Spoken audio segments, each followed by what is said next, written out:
everyone. Welcome to IFAS. I hope you're doing all fine. तो students, आज हमारे साथ में है शिरीष तिवारी। इन्होंने एक बहुत बड़ा अचीवमेंट अनलॉक किया है। इन्होंने क्वालिफाई किया है GATE examination with flying colours. तो आइए जानते हैं इनकी स्टोरी। तो hi Shirish, how are you?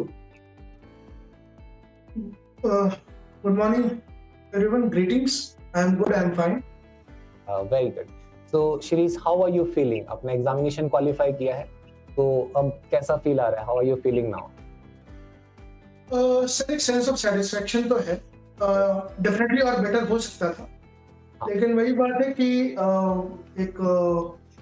जैसे बोलते हैं ना, there is nothing called perfect.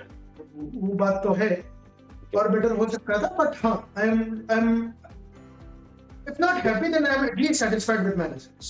Yes, that's good. मतलब satisfaction is more than anything. Well, yes, it could have been done better. बाकी we have more options और भी examinations है, so definitely you will get where you want to do your PhDs and all. So Shirish ji, first of all आप एक बार अपना एक introduction दीजिए कि कहाँ से आपने लाइक ग्रेजुएशन, पोस्ट ग्रेजुएशन की, आपका एजुकेशनल बैकग्राउंड क्या रहा है आज तक? तो मेरा एजुकेशनल बैकग्राउंड कुछ इस तरह से है कि मेरा बैचलर्स और मास्टर्स अलीगढ़ मुस्लिम यूनिवर्सिटी से बायोकेमिस्ट्री में हुआ। Very good. 8.33 CGPA। उसके बाद मैंने ICMR JRF 2020 निकाला। उसके थ्रू मैं जो है ISC में एज अ प्रोजेक्ट रहा 2 साल के लिए। उसके बाद मैंने गेट अपना क्वालिफाई करने की कोशिश करी और मेरा क्वालिफाई हो भी गया गेट। तो अब मैं बाकी ISC और IITs जैसे इंस्टीट्यूट में अप्लाई करने का ट्राई करता हूँ। That's very nice of you and really congratulations, आपने ICMR भी क्वालिफाई किया है and गेट तो आपने किया ही है qualify, and that's a very good thing कि आपने IISc का एक्सपीरियंस है आपके पास में, क्योंकि एक बहुत ही फिनोमिनल चीज़ है, क्योंकि it will be helpful for you in further lab works। तो वहाँ पर भी आपका काम आएगा। IISc is the top institute for all over India for the science and research, and that's very good। So Shirish जी, आपने प्रिपरेशन की फ्रॉम IFAS इंस्टीट्यूट से आपने प्रिपेयर किया। सो आपको IFAS इंस्टीट्यूट के बारे में कहाँ से पता चला? From where did you get to know about IFAS institute?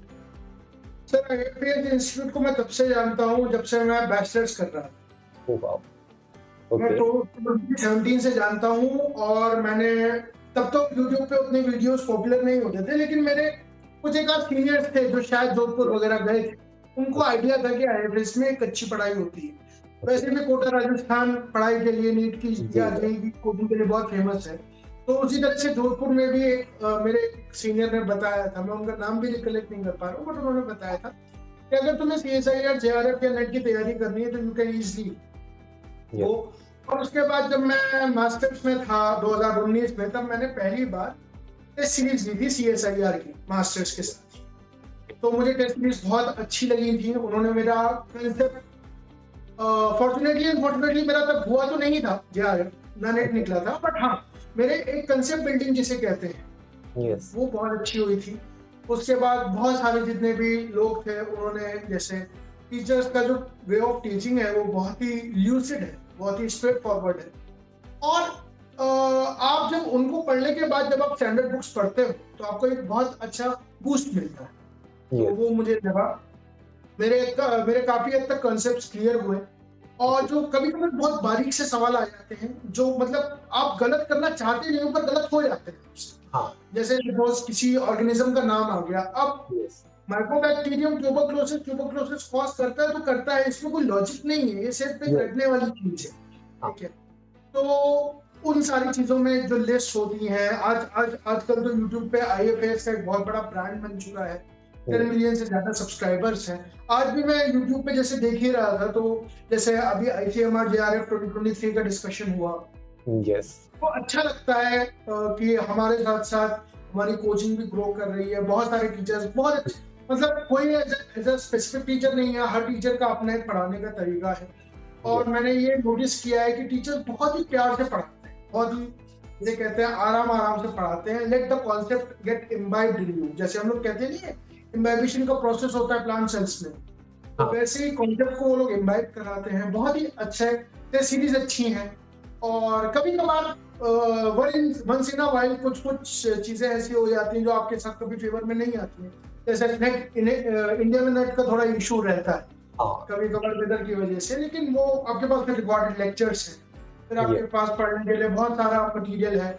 और मेरे ख्याल से अगर कोई सिर्फ आईएफएस का यूट्यूब चैनल भी देख ले ना, तो उसके कंसेप्ट और उसका कंपटीशन बड़े आराम से क्लियर हो जाए। यस डेफिनेटली, अगर फॉलो अप करें प्रॉपर तरीके से, क्योंकि कंटेंट जब हम प्रिपेयर करते हैं तो पूरा एक तरीके से कंपाइल करते हैं और एग्जाम के को टारगेट करके ही करते हैं। आईसीएमआर की सीरीज अभी काफी अच्छे से गई थी, सारे प्रीवियस ईयर क्वेश्चंस पेपर्स हमने सबने डिस्कस किए, then also most probable questions, also lecture series. तो इन सब से अगर बच्चा फॉलो करे तो डेफिनेटली उनको हेल्प होगा, बहुत कुछ सीखने को मिलेगा, इतना सारा कंटेंट है, इतने क्वेश्चंस है, लेक्चर्स है, सो बहुत कुछ सीखने को मिलेगा और आपने भी इन चीजों से इंस्पिरेशन लिए सीखे, तो that's very good thing and thank you for जितना भी आपने बताया आईएफएस के थ्रू, आईएफएस के लिए। तो सिलेबस काफी बड़ा था, लाइक आपने देखा होगा कि आपने गेट जब प्रिपरेशन की तो गेट के अंदर लाइक यू हैव सेड कि आपने क्वालिफाई किया, आईसीएमआर भी किया, तो उसके अंदर बहुत बड़ा सिलेबस था। और जब प्रिपरेशन का ड्यूरेशन होता है तो उस पूरे ड्यूरेशन के टाइम पर बहुत सारे हमें हर्डल्स आते हैं, बहुत सारी कठिनाइयां आती है। तो आपके प्रिपरेशन के टाइम पीरियड के अंदर कौन से हर्डल्स रहे और उन हर्डल्स को आपने किस तरीके से ओवरकम किया? देखिए, हर्डल्स तो मैं समझता हूँ अभी तक जो एक्सपीरियंस रहा है, हर्डल्स तो लाइफ का पार्ट है, वो तो आएंगे ही आएंगे। वो पर्सनल भी हो सकते हैं, प्रोफेशनल भी हो सकते हैं। बस दो ही चीजें मैं कहूंगा जो मैंने हमेशा फील करी है। पहली बात तो आप खुद में ऑनेस्ट रहें, आपका खुद में ऑनेस्टी बहुत ज्यादा इंपॉर्टेंट है किसी भी सक्सेस को पाने। दूसरी बात कंसिस्टेंसी, अगर आप कंसिस्टेंट हैं, अगर आप रोज 1 घंटा भी पढ़ते हैं तो इनफ है। अगर आप एक दिन 7 घंटे पढ़ते हैं और बाकी 6 दिन कुछ नहीं पढ़ते हैं तो वो एक अच्छा तरीका नहीं है। That is equal to zero only. लेकिन अगर आप रोज अगर 40 मिनट 50 मिनट 1 घंटा भी तमीज से पढ़ते हैं, तमीज से पढ़ने का मतलब ये है कि फिर आपका किसी तरह का कोई डिस्ट्रैक्शन नहीं होना चाहिए, मोबाइल नहीं होना चाहिए आपके हाथ में, आपको डिस्ट्रैक्शन अवॉइड करने हैं। दूसरी बात ये है कि, और तीसरी में सबसे इम्पोर्टेंट बात है, एंजॉय व्हाट यू। अगर आप अपने काम को एंजॉय नहीं कर रहे हैं, अगर आप देखिए ऐसा है कि रिसर्चर्स बहुत आएंगे, टीचर्स बहुत आएंगे, पढ़ने वाले बहुत होंगे, हजारों, आप में और उस नेक्स्ट पर्सन में जिसके मार्क्स आपके जितने बराबर हैं, उसमें डिफरेंस क्या? डिफरेंस आएगा टुवर्ड्स एटीट्यूड। अगर आपका एटीट्यूड अच्छा है और अगर आपका एटीट्यूड पॉजिटिव है तो मेरे ख्याल से ज्यादा प्रॉब्लम नहीं आएगी। धक्के तो मिलते हैं, मेरा खुद जब 1.5 नंबर से 1 नंबर से जेआरएफ रुका, नेट रुका, तो मुझे भी बहुत दुख हुआ, तकलीफ हुई, बहुत दुख होता है।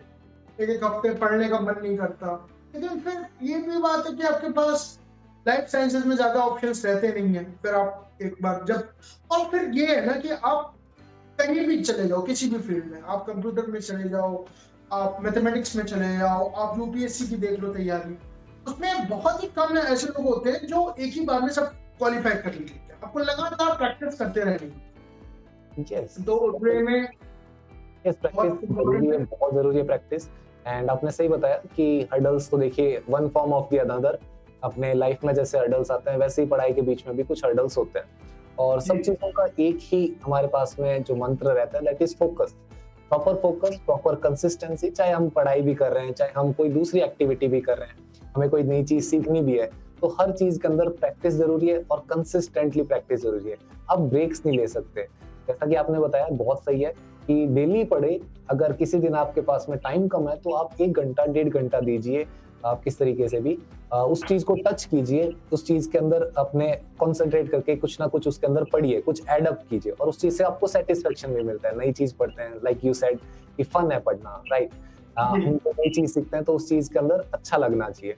एंड देन अगेन कंसिस्टेंटली रहना है आपको। बीच में ऐसा नहीं कि 4 दिन पढ़ लिए, 2 दिन नहीं किया, 3 दिन पढ़ लिए, फिर 1-2 दिन नहीं किया, तो that equals to nothing only. ठीक है, आपको उस चीज से बेनिफिट नहीं होगा। मेमोराइज करने के लिए हमें कंसिस्टेंटली रिवीजन करना पड़ता है, that is really important thing, है ना? मेन हर्डल यही है, और इसको आपने फेस भी किया, एंड ऑब्वियसली सभी स्टूडेंट्स को ऐसे ही करना चाहिए। सो देखिए, गेट का सिलेबस इज टू मच, ठीक है, काफी बड़ा सिलेबस है। तो आपने कौन-कौन से ऑप्शनल्स टारगेट किए थे एक्सेल में? सर, मैंने बायोकेमिस्ट्री और माइक्रोबायोलॉजी टारगेट किया था, और मैं जूलॉजी और बॉटनी भी टारगेट कर सकता था, लेकिन मैंने क्योंकि मेरा बैचलर और मास्टर्स बायोकेमिस्ट्री से रहा है, तो मैंने माइक्रोबायोलॉजी और बायोकेमिस्ट्री टारगेट किया था, और इस बार थोड़ा सा दोनों ही टफ पड़ गए थे। ओके। अगर इस बार देखें तो जूलॉजी और बॉटनी के मुकाबले हल्के से मुझे तब थ्योरी लगे, या यूं कह लीजिए कि जो चीजें मैंने पढ़ी थी वो ज्यादा नहीं पूछी नहीं, ये भी हो सकता है, ये भी हो सकता है। बट हाँ, ये मैं मानता हूँ आप कोई भी 2 सब्जेक्ट टारगेट करें, ऐसा नहीं है कि आपके, क्योंकि वेटेज तो हर सब्जेक्ट का उतना ही है 30 नंबर का, और सवाल लगभग ऊपर नीचे हर सब्जेक्ट में आते ही रहते हैं। होता है। एक जो मिस्टेक मुझसे हुई, या मिस्टेक क्या कह सकते हैं, एक जो जिसे कहते हैं रणनीति में कमी हुई, वो ये हुई कि पहले से सब्जेक्ट डिसाइड करके मत जाइए। यस, आप वहां पे क्वेश्चंस देखिए, आप प्रैक्टिस सबकी करिए, चारों सेक्शंस, जूलॉजी, बॉटनी और वेटरनरी। अगर आप सबकी प्रैक्टिस करेंगे तो आपका सीएसआईआर का अपने आप सिलेबस कंप्लीट हो जाएगा। यस, बिल्कुल।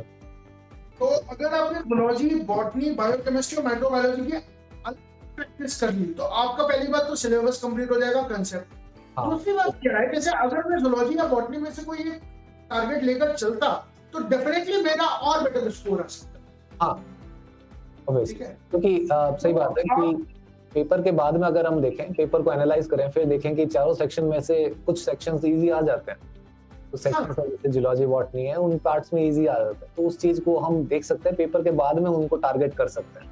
पहले से टारगेट करें तो यस वी कैन से कि कई बार हो जाता है कि पेपर, जैसे कि इस बार हुआ, ये बायोकेम का पेपर काफी टफ आया था, तो और नए क्वेश्चंस भी बन गए थे, like previous year question paper से बहुत डिफरेंट आ गया था, लाइक इन्होंने पूरा चेंज किया कंसेप्चुअल वाला पार्ट भी, तो ऐसा हो जाता है। और वहीं देखा गया कि जूलॉजी, बॉटनी का पेपर कंपैरेटिवली इजी था, तो अगर आप सीएसआईआर प्रिपेयर कर रहे हो साथ में, तो सभी यूनिट्स को टारगेट कर लीजिए और अच्छे से प्रिपरेशन कीजिए, सभी की प्रैक्टिस कीजिए, देन अगेन आप पेपर एनालिसिस करें, पेपर के सामने बैठे तो आप चूज कर सकते हैं उसमें। सो देखिए, सिलेबस लाइक आई सेड, आपने टारगेट किया बायोकेमिस्ट्री एंड माइक्रोबायोलॉजी, तो ऑलमोस्ट आपने कितना सिलेबस कवर कर लिया, और कौन से पार्ट्स थे जो कि आपने कवर नहीं किए, या फिर उसको आपने लीव किया? सर लीव तो मैंने कुछ नहीं किया, ये तो मैं जानता हूँ। लीव मतलब जितना मैं कर सकता था, जितना मैं कर सकता था, एक इंसान की कैपेसिटी होती है, मैं ये नहीं कह रहा कि मैंने सब कुछ कर लिया, लेकिन जितना मैं कर सकता था अपने फुल पोटेंशियल के साथ मैंने बायोकेमिस्ट्री, माइक्रोबायोलॉजी में छोड़ा तो कुछ भी नहीं। Okay, so you have covered almost 100% syllabus, that is really nice sir. काफी इंप्रेसिव है ये, क्योंकि है ना, पूरा सिलेबस कवर करना है, क्योंकि कहीं ना कहीं इंटरेस्ट एंड नॉट डिसइंटरेस्ट वाली बात भी आ जाती है कि नहीं ये टॉपिक थोड़ा इंटरेस्टिंग नहीं है, तो कई बार क्या होता है कि लीव कर देते हैं, इवन मैंने भी कुछ टॉपिक्स लीव किए थे। सो ओके, ये बात अच्छी है आपकी कि आपने 100% सिलेबस कवर किया, that is really nice and that's good. And आपको इस सबको सिलेबस, कंप्लीट सिलेबस को कवर करने में, पूरे पढ़ाई में आपके लिए क्या इंस्पिरेशन था, क्या मोटिवेशन था आपके लिए कि आपने कंप्लीट सिलेबस भी किया और आपने प्रिपरेशन में लगे रहे आप? सर मोटिवेशन सिर्फ एक ही था, एक ही मोटिवेशन था, इससे जो एक्सपीरियंस था मैं, उसे मैं रीलिव करना चाहता। यस। और दूसरी बात यह है कि गेट के थ्रू, क्योंकि ऐसा है आईसीएमआर का, जब मैं जेआरएफ फेलो था तो एक आईसीएमआर की जो शॉर्टकमिंग है, मैं आईसीएमआर को गाली नहीं दे रहा, ना मैं उनको कुछ बुरा भला कर रहा हूँ, बट हाँ उनकी फंडिंग जो है बड़ी इरेगुलर है, ये बात तो है। आईआईसी में गेट के थ्रू फंडिंग बड़ी अच्छी है, बड़ी स्मूथ। जी यस, यही एक थोड़ा सा इशू है फेलोशिप का, कि जो फेलोशिप है वो प्रॉपर तरीके से अगर हर मंथ इस तरीके से स्मूथली अगर स्टूडेंट्स के अकाउंट्स में आए तो वो बेटर रहेगा, क्योंकि इज इम्पोर्टेंट पार्ट ना, मतलब हमारे हम रिसर्च कर रहे हैं, हमारा एक एक्सपेंसेस होते हैं, स्टूडेंट के भी एक्सपेंसेस है, तो वो पार्ट अगर स्मूथली रहे तो बहुत बेटर है। प्रीवियसली तो थोड़ा सीएसआर में भी इशू रहता था, बट अब थोड़ा रिजॉल्व होने लगा है, अब टाइम टू टाइम फेलोशिप्स आने लग गई है, बट आईसीएमआर का थोड़ा फंडिंग का इशू है। राइट। तो फिर मैंने ये सोचा कि जब, क्योंकि बाकी सब ठीक था, फंडिंग का एक तो बहुत इशू था, तो ये मैंने सोचा कि गेट के थ्रू फंडिंग का इशू तो मेरा कम हो सकता है, क्योंकि गेट के थ्रू अच्छी बात ये है if you cross a particular barrier of the score you are called for the interview, ठीक है। तो मैं डिपार्टमेंट को बहुत अच्छे से समझ गया था, ये भी समझ गया था इसमें काम किस तरह का, बट फॉर्चुनेटली अनफॉर्चुनेटली मैंने वो बैरियर इस बार थोड़ा सा क्रॉस करने में मैं रह गया, कोई बात नहीं, ये अदर ऑप्शंस, ठीक है। Yes. तो अभी मेरे पास फिर से ऑप्शन आएगा गेट 2024 देने का, और भी जेजीएस वगैरह के पेपर्स हैं जिसमें मैं ट्राई करता रहूंगा। Okay. तो वो तो एक्सपीरियंस मुझे रिटेन करना था, दूसरी बात मुझे अपनी नॉलेज अपडेटेड रखनी है। Yes. ऑब्वियसली। क्योंकि गेट 2020 भी मैंने दिया था, गेट 2020 भी मैंने दिया था, लेकिन उसमें मेरी रैंक बहुत बहुत पीछे थी। ओके। वो मैंने जिसे कहते हैं ना बाउंड्री लाइन पे बस पहुंच गया था, किसी तरह से क्वालिफाई हो गया। ओके। जब अपने सीवी में लिखते हैं ना कि आप गेट क्वालिफाइड है, तो अगर आपकी रैंक विद इन टॉप 200 या टॉप 100 आती है तो अच्छा लुक आता है कि नहीं, क्योंकि ये इंडिया का ही नहीं, मतलब जर्मनी की बहुत सारे इंस्टीट्यूट्स भी और फॉरेन के बहुत सारे लोग जानते हैं भाई गेट क्या है। Yes, they all know about. IIT JEE के बाद, आईआईटी जेईई और एडवांस के बाद अगर किसी को पता है कि नेशनल लेवल में कॉम्पिटिशन्स कौन से, तो 2 ही लेवल के हैं, एक यूपीएससी, दूसरा गेट। यस, ठीक डेफिनेटली। है, तो वो सब जानते हैं। तो मैंने यही सोचा कि इंडिया का toughest competition, one of the toughest है, और इसमें प्रिपरेशन भी हाई लेवल की लगती है। तो मैंने कहा कि नहीं, करते हैं इसको, दोबारा से करते हैं, मेरे कंसेप्ट भी रिवाइज हो जाएंगे, और लकीली मेरा क्वालिफाई तो हो ही गया है। ओके, और आई एम होपफुल कि विद एक्सपीरियंस और ज्यादा बेटर मार्क्स आएंगे, और ज्यादा अच्छी तरीके से मैं, और जिसे कहते हैं, सब्जेक्ट को अच्छे से समझ पाऊंगा। That is my only aim. Yes, जरूरी है ना। That's good. आप आईआईएससी को रिलीव करना चाहते थे। आईआईएससी बहुत ही बेस्ट प्रीमियम इंस्टीट्यूट है। ग्लोबली हम देखें तो अंडर 100 एक इंस्टीट्यूट आता है इंडिया से, दैट इज आईआईएससी। एंड आपने वहां पर रिसर्च की है, जो कि बहुत बड़ी बात है। एंड ऑब्वियसली ये आपके पूरी लाइफ टाइम के अंदर ये एक्सपीरियंस जो ऐड हुआ है, ये आपको बहुत हेल्प करेगा। एंड डेफिनेटली नॉलेज को हम रीगेन करना चाहते हैं, नॉलेज को हम ब्रश करना चाहते हैं, ब्रश अप करना चाहते हैं, ताकि हम सब्जेक्ट के इन डेप्थ करें। क्योंकि जब देखिए स्टूडेंट्स, अगर आप साइंस के बच्चे हो, आप रिसर्च में जा रहे हो, तो बेसिकली आपका नॉलेज जो है वो अपडेटेड रहना चाहिए। आपको हर टाइम, हर दिन आपको नई चीजें सीखनी चाहिए। तो ये बहुत ही अच्छी बात है कि हम अपने सब्जेक्ट के थ्रू इतना इंटरेस्ट से लेते हैं, हम सब्जेक्ट को लिव करते हैं, और उन चीजों को, नई नई चीजें हम जानने लगते हैं, नई नई चीजें सीखते हैं। तो ऑब्वियसली हमारा जो ब्रॉडन है, हमारा जो स्पेक्ट्रम है, वो वाइड होता है, सीखने का, समझने का, सब चीजों को देखने का नजरिया भी चेंज होता है। तो ये बहुत ही अच्छी बात है। तो शिरीष जी, आपका कोई रोल मॉडल आपकी लाइफ में जिनको देख के आपको इंस्पिरेशन मिलता हो? बहुत सारे हैं, मैं लेकिन कुछ का नाम लूंगा। हाँ जी। जैसे एक तो हमारे एपीजे अब्दुल कलाम सर ही हैं। Very good, yes, nice. ठीक है, तो वो जिस तरह से चीजों को लेकर आते हैं, कितनी गरीबी से और कितनी पॉवर्टी से और कितने लिमिटेड सोर्सेज में, मतलब हम लोग जरा सी बातों पे रोने लगते हैं, और उन्होंने तब डीआरडीओ और इसरो का फॉर्मेशन किया था, जब इंडिया तो क्या, वर्ल्ड में भी कोई सोच नहीं सकता था कि ऐसा कुछ होने वाला है। तो वो one of the biggest source of inspiration है। तो मेरे ख्याल से मेरे ही नहीं है, जो भी इंसान कुछ भी अपनी लाइफ में करना चाहता है उसके लिए है। और भी है, मेरे फादर खुद एक सोर्स ऑफ इंस्पिरेशन रहते हैं, क्योंकि वो खुद एक डॉक्टर हैं, डेंटल सर्जन है, अलीगढ़ मुस्लिम यूनिवर्सिटी में ही। तो मैंने उनको मेहनत करते देखा है, क्योंकि वो भी केजीएमसी लखनऊ के पढ़े हुए हैं, गोल्ड मेडलिस्ट हैं। मैंने उनको देखा है काम करते हुए। मैंने अपनी माँ को देखा है, वो भी बहुत अच्छे से, वो भी टीचर थी पहले, लेकिन बाद में मेरे लिए थोड़ा सा टाइम निकालने के लिए कि मेरी पढ़ाई अच्छे से हो जाए और घर अच्छे से चल पाए, तो उन्होंने जो है फिर वो हाउस मैनेजमेंट लिया, जिसे हम होम मेकर का काम कहते हैं, उन्होंने बखूबी निभाया।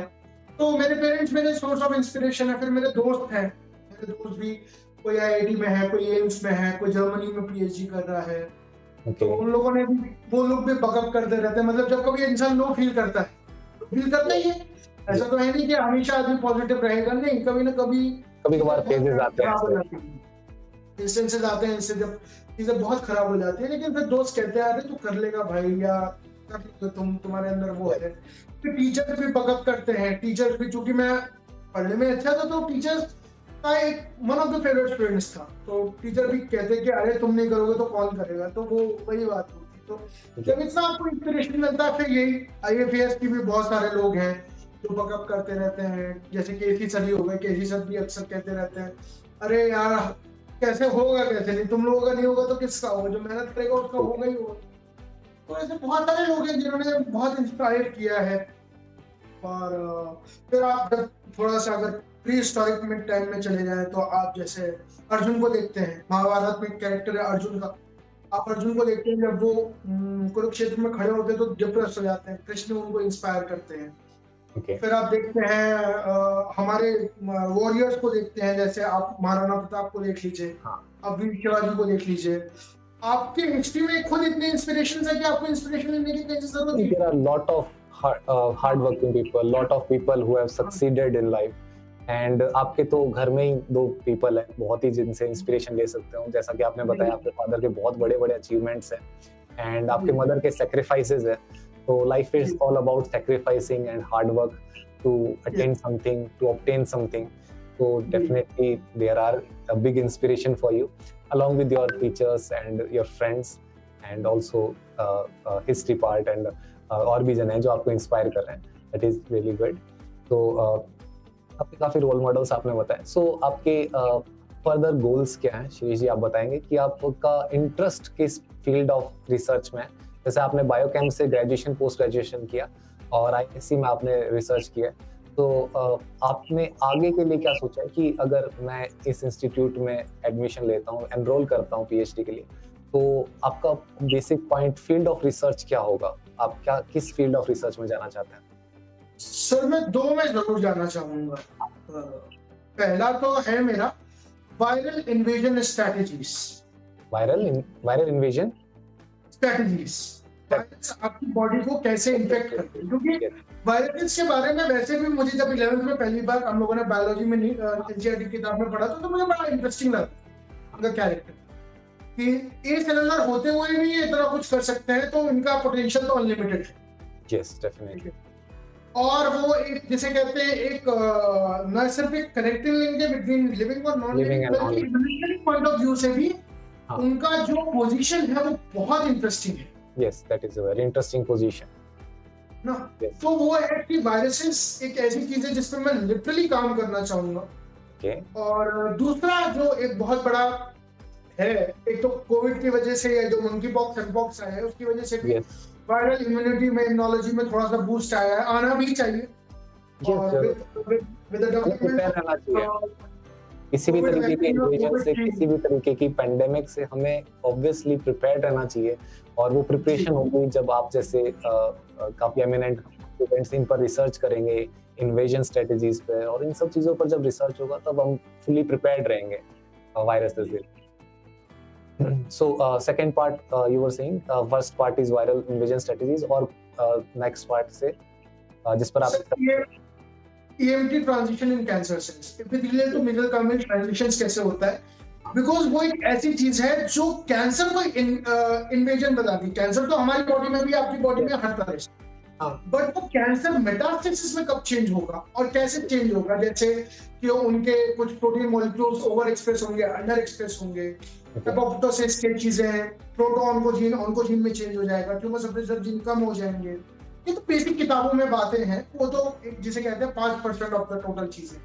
लेकिन जो एक्चुअल रिसर्च है मैमेलियन सेल कल्चर पे, जब आप उसको एक्चुअली इन्वेट करते हुए देखते हैं, या NIH अमेरिका में जो नेशनल इंस्टीट्यूट ऑफ हेल्थ है, वहां पे जब आप टारगेटेड टी सेल थेरेपी की बात करते हैं, तो आप ये देखते हैं कि वो इन्वेजनेस को ही टारगेट करते हैं, वो ऐसी चीजों को टारगेट करते हैं जो इन्वेजन की स्ट्रेटजीज को टारगेट करें। तो वो एक EMT ट्रांजिशन। अच्छा, EMT ट्रांजिशन में फॉर्चुनेटली अनफॉर्चुनेटली इंडिया पे ज्यादा काम नहीं हो रहा है, मैंने देखा है रिसर्च में कुछ जगह हो रहा है, बहुत अच्छा काम हो रहा है, रियली अप्रिशिएटेड, बट कुछ चीजें ऐसी हैं जो मतलब वो नहीं है, थोड़ा आपके जोन ऑफ एरिया के से टच कर रही है। एक्चुअली बहुत बाहर है, लेकिन एक जिसे कहते हैं ना वेन डायग्राम में कुछ चीजें बस टच कर जाती, तो वैसी चीजें हैं। तो वायरल इन्वेजन स्ट्रेटजीज और EMT ट्रांजिशन इन कैंसर, वैसे इम्यूनोलॉजी का कोई भी एस्पेक्ट, चाहे वो इंडिया के अगर पर्सपेक्टिव में देखा जाए तो मलेरिया इंडिया में बहुत कॉमन है। मलेरिया कॉमन है, चिकनगुनिया कॉमन है, साल्मोनेला टाइफी का टाइफाइड कॉमन है, और ये जैसे रेस्पिरेटरी डिस्ट्रेस सिंड्रोम जो होता है वो बड़ा कॉमन है। With progression in lifestyle, diabetes, obesity, metabolic disorders, neurological problems, Alzheimer's, Parkinson's, schizophrenia, ALS, ठीक है, ये सारी चीजें ऐसी हैं जो बड़ी कॉमन होंगी। और एक बहुत ही खराब चीज जो कॉमन हो रही है वो है डिप्रेशन, एंजाइटी। तो उसके लिए अगर आप बायोकेमिकल पाथवेज समझते हैं तो वो बहुत कॉम्प्लेक्स है। वो ऐसा नहीं है कि कोई इंसान एक बार में समझ जाए या कोई एक लैब या दुनिया का एक साइंटिस्ट उस पर काम कर सके, नहीं, it takes life, very complex. yes, it takes lifetimes even वही बात है कि आदमी की पूरी पूरी जिंदगी निकल जाती है छोटी सी चीज को समझने में या रिलेटेड काफी सारी कंट्रीब्यूटिंग ह्यूमैनिटी के अंदर वी आर कंट्रीब्यूटिंग लाइक हमसे पहले जो साइंटिस्ट है उन्होंने अपना कंट्रीब्यूशन दिया, उन्होंने अपने रिसर्च की, उन्होंने अपने पेपर्स पब्लिश किए, हम उनसे पढ़ते हैं, सीखते हैं, वहां तक का पार्ट होता है, हम फिर फर्दर उसमें कंट्रीब्यूट करते हैं ताकि आगे जाने वाली जनरेशंस में आगे जाते जाते रिसर्च वगैरह और एस्टेब्लिश होती रहे और डेवलपमेंट होता रहे, और that is how we are growing like as a humans, as you know. So seriously, congratulations again for your success and for your qualification. And आपने जो अपनी चीज, आपने अपने बारे में जो चीज शेयर किया है, definitely students will get inspired from you. आपके लिए जो रिसर्च का पार्ट है, जैसा कि हमने देखा, it is really you know very interesting part जो आपने बताया रिसर्च के, और काफी इंट्रीगिंग है और काफी इंटरेस्टिंग भी है।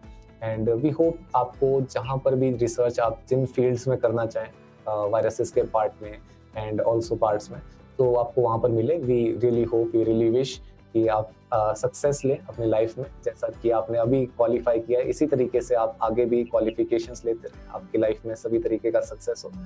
And thank you for joining with us. Thank you sir. Thank you so much.